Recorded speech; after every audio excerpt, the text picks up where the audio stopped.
Hello everyone, welcome to my channel. Please subscribe and hit the bell icon. The scripts were so bad. Taylor Sheridan recalls returning to save Yellowstone in Season 3. Co-creator of Yellowstone, Taylor Sheridan, revealed that he stepped in to write the whole of Season 3 after initial scripts were rejected.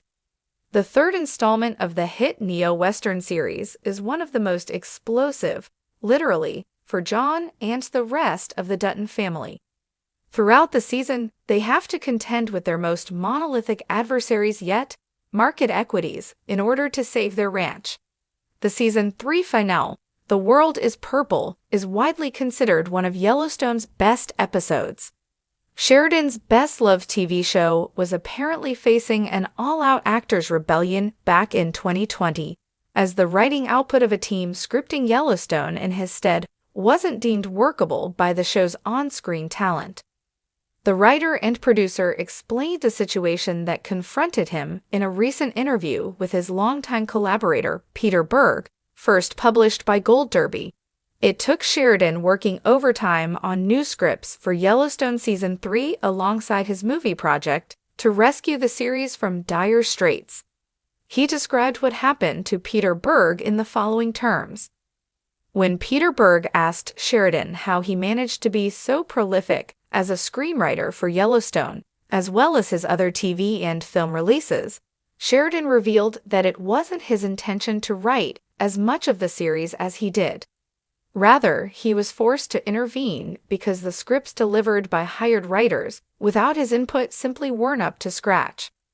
At the time, he was filming his third directorial feature, the Angelina Jolie action movie, Those Who Wish Me Dead.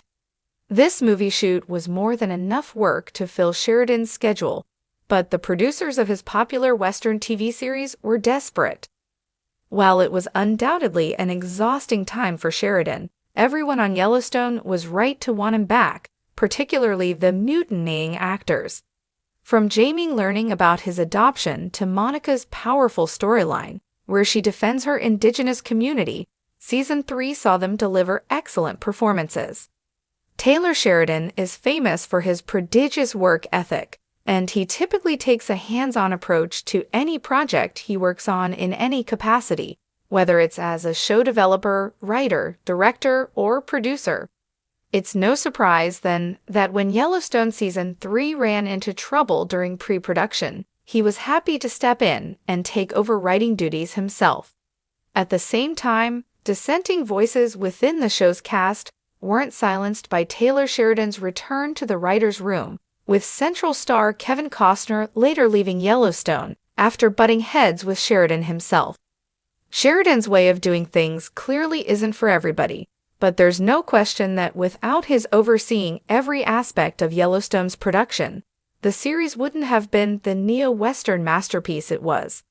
The show was ultimately Sheridan's baby, so it's only logical that he could write its scripts better than anyone. Taylor Sheridan doesn't flinch when he speaks, not in real life, not in interviews, and certainly not when recounting the moment he was called back to save Yellowstone from what he calls certain disaster. The Western epic had always carried Sheridan's DNA. The sparse dialogue, the tortured men on horses, the constant hum of violence under Montana skies.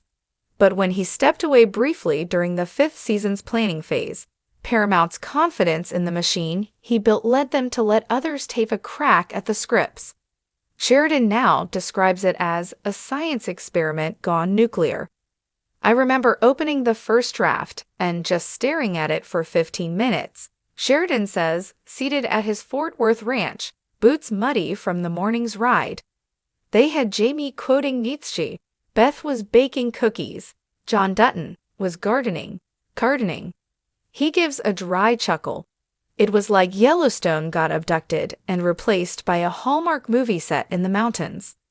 According to Sheridan, his initial departure was less an exit and more a pause. He had been spinning multiple plates, writing 1923, 1883, Mayor of Kingstown, and launching Tulsa King. Something had to give. He trusted that Yellowstone, his flagship, could sail steady for a moment without him. but he underestimated how quickly its course could drift without a steady captain. It wasn't the writer's fault, he clarifies. They were doing their jobs.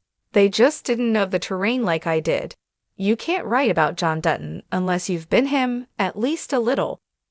You have to understand what it means to want to keep something alive so badly you're willing to ruin yourself to do it. Sheridan says the alarm bells really started ringing when Kevin Costner's team reached out. The actor, who plays Patriarch John Dutton, had read the scripts and was deeply confused. I don't know who this man is anymore. And he was right, Sheridan recalls. John had become a lecture hall professor. He was giving monologues about agrarian ethics. It wasn't Yellowstone. It wasn't him. With reluctance and some degree of fury, Sheridan flew to LA to sit in on what was supposed to be a collaborative creative session. I walked in and said, "Who killed Yellowstone?" He laughs, not kindly, silence.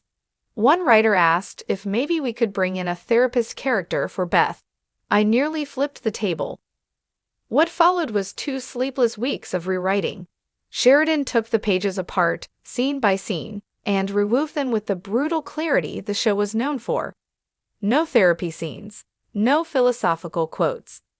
Beth Dutton was returned to her whiskey-sipping, boardroom-wrecking glory. Jamie was twisted into an even darker corner, and John went back to doing what he does best, sacrificing everything for the land. It was a salvage operation, Sheridan says. Like pulling a Mustang out of a lake and trying to get it to race again. By the time the cast read the new scripts, the tone in the room had shifted. Luke Grimes, who plays Case, reportedly threw his head back inside. There he is, after finishing his first scene. Paramount was quiet, according to Sheridan. Not exactly apologetic. Networks rarely are, but respectful. They knew they'd made a misstep.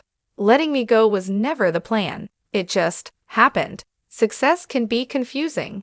You think a show's invincible until it's suddenly not. Sheridan doesn't blame anyone in particular, but he's frank about the role of creative control. There's this idea that once something's successful, it can run on its own steam. But Yellowstone wasn't ever about just cowboys and country songs. It's about blood, power, pride, the kind of stuff you can't fake. You have to live it to write it. Asked if he considered walking away permanently, Sheridan leans back and shakes his head. No, never. It's not just a show to me. It's a fight. A fight for storytelling for rural America, for the voices that get talked over. Yellowstone is how I yell back. With the rewrites in place, filming resumed. Sheridan made a point of being on set more often, guiding tone, coaxing performances, tweaking lines. It wasn't about micromanaging, he says. It was about bringing back the soul. This show has teeth. You dull them, and you've got nothing. The final episodes of Yellowstone are still under tight wraps, but Sheridan promises a conclusion that will feel inevitable, brutal, and earned. I don't believe in fairy tale endings, he says. But I do believe in justice, and in Yellowstone, that rarely comes without a cost. He hints at major character deaths, unresolved feuds, and the possibility that the Dutton dynasty might end not with a bang, but a slow, haunting fade. The land reclaiming what's always been its own. You don't outrun the West, he says. You just survive it a little longer than the guy next to you. Reflecting on the near implosion of the series, Sheridan smiles, just slightly. Sometimes you have to almost lose something to remember why it matters, he says. The scripts were so bad. It reminded me how dang good they have to be. And with that, the modern cowboy rides again. Not just on screen, but behind every word, every line, every ruthless twist of fate that Yellowstone fans have come to crave. Sheridan may have left the ranch for a moment, but he came back with his boots on, ready to burn the whole thing down if it meant saving what he built.